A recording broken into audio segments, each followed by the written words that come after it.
মৰমৰ ছাত্ৰ-ছাত্ৰীসকল, আজি মই তোমালোকৰ ক্লাছ 7ৰ চেপ্টাৰ 10 প্ৰেক্টিকেল জিঅ'মেট্ৰিৰ এক্সাৰসাইজ 10.1ৰ কুৱেশ্যনবোৰ মই কৰাই দিম। চ ইয়াত আমাক কি কৈছে প্ৰথমটো কুৱেশ্যনত, draw a line M, take a point A which is not in the line M, draw a line through A which is parallel to M।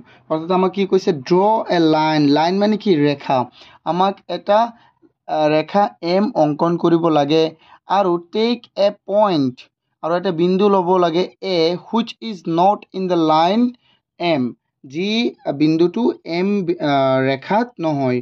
draw a line through A আৰু সেই A বিন্দুটোৰে আমি এটা কি লিখিব লাগে, ৰেখা অংকন কৰিব লাগে which is parallel to M, যেটো নেকি কি হয় M ৰ parallel হয়। parallel মানে কি সমান্তৰাল, অসমীয়াটো পঢ়া এবাৰ।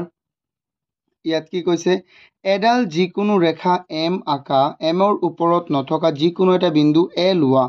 এতিয়া M ৰ সমান্তৰাল হোৱাকৈ এৰ মাজেৰে যোৱাকৈ এডাল ৰেখা আঁকা। ওকে, চোৱা এইটো আমি কেনেকৈ আঁকিম, মই ইয়াত ষ্টেপবোৰো লিখি দিম, কেনেকৈ আমি বনাম মই ইংৰাজীত লিখি দিম আটাইবোৰ, তোমালোকে ভালদৰে চাই থাকা, বহুতেই সহজ হয় এইটো।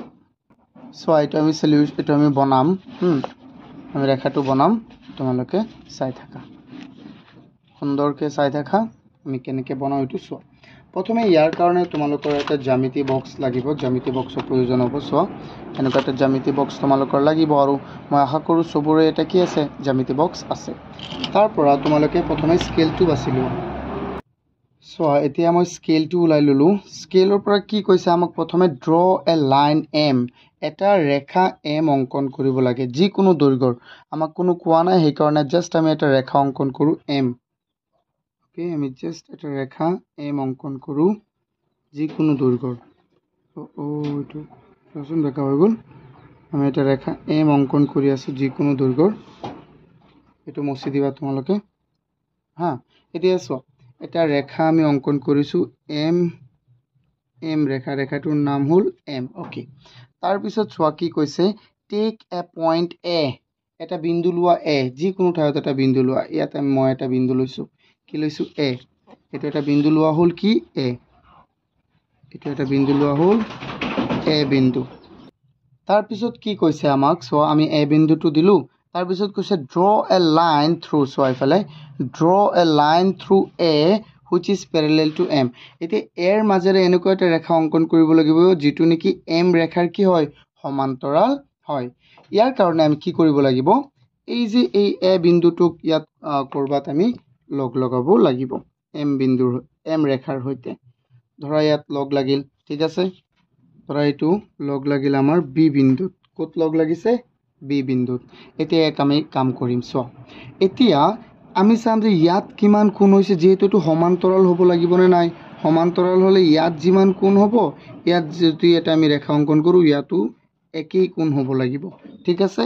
সেইকাৰণে আমি কি ল'ব লাগিব, চোৱা তাৰ কাৰণে আমি কোণমান যন্ত্ৰটো ল'ব লাগিব, তাত কাঠ পেঞ্চিলটো লগোৱাৰ পিছত চোৱা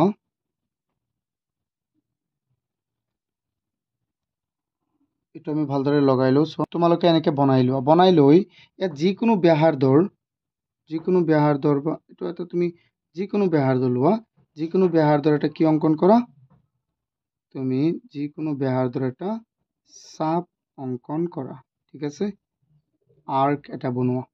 এইটো একে জোখৰ লৈ, অ'কে, এইটো তুমি লৰচৰ নকৰিবা, একে জোখৰ লৈ তুমি এই এ বিন্দুটোত এইটো কোনটো কৰা। আকৌ চোৱা, আকৌ তুমি ইফালে দিয়া, এনেকৈ দি দিয়াচোন, এটা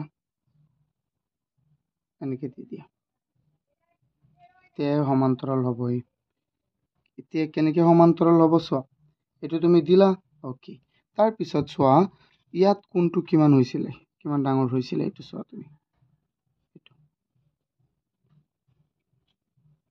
ইয়াত কিমান হৈছে, ইয়াত হৈছে ইমান, হয়নে নহয়, চোৱা ইয়াত ইমান হৈছে, লৰচৰ নকৰিবা, তেন্তে ইয়াতো কিমান হ'ব, কি হ'ব,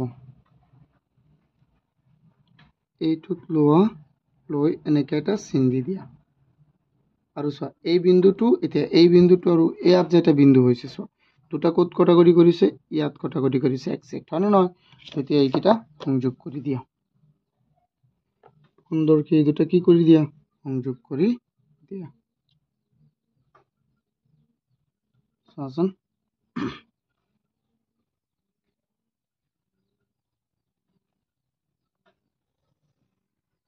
এইটো হৈ গ'ল আমাৰ কি সমান্তৰাল ৰেখা ইয়াৰ নাম আমি দি দিলোঁ এইটো এম আছিলে তেন্তে ইয়াৰ নাম আমি দি দিম ধৰি লওঁ এন এইটো এন ৰেখাটো আমি পাই গ'লোঁ এতিয়া আমি এইটো নামকৰণ কৰিব পাৰিম যদি কৰিব বিচাৰা বা নকৰিলেও হ'ল এইটো হ'ল আমাৰ প্ৰথমটো চিত্ৰটো তোমালোকে বুজি পাইছানে প্ৰথমে আমি কি কৰিছোঁ চোৱা প্ৰথমে আমি কি কৰিছোঁ প্ৰথমে এম ৰেখা এডাল ল'লোঁ আৰু তাৰ ওপৰত নথকা এটা বিন্দু এ ল'লোঁ তাৰপিছত এমৰ ওপৰত এটা বিন্দু ল'লোঁ এমত এটা বিন্দু ল'লোঁ বি এই এ আৰু বিক আমি সংযোগ কৰি দিলোঁ তাৰপিছত বি বিন্দুক কেন্দ্ৰ কৰি যিকোনো ব্যাসাৰ্ধ লৈ কি কৰিছোঁ আমি এটা বৃত্তচাপ অংকন কৰিছোঁ আৰু একেই ব্যাসাৰ্ধৰে এ বিন্দুক কেন্দ্ৰ কৰি আন এটা বৃত্তচাপ অংকন কৰিছোঁ এতিয়া ইয়াত আমি কোনটো জুখিলোঁ কিমান হ'ল চোৱা ইয়াত আমি কোনটো জুখিলোঁ কিমান হ'ল ইয়াত যদি কোনটো যিমান হয় ইয়াতো কিমান হ'ব একেই হ'ব সো ইয়াতো একেই হৈছে এতিয়া ইয়াতে আমি বিন্দু দিলোঁ এতিয়া এই দুটা বিন্দু সংযোগ কৰি দি এটা ৰেখা অংকন কৰিলোঁ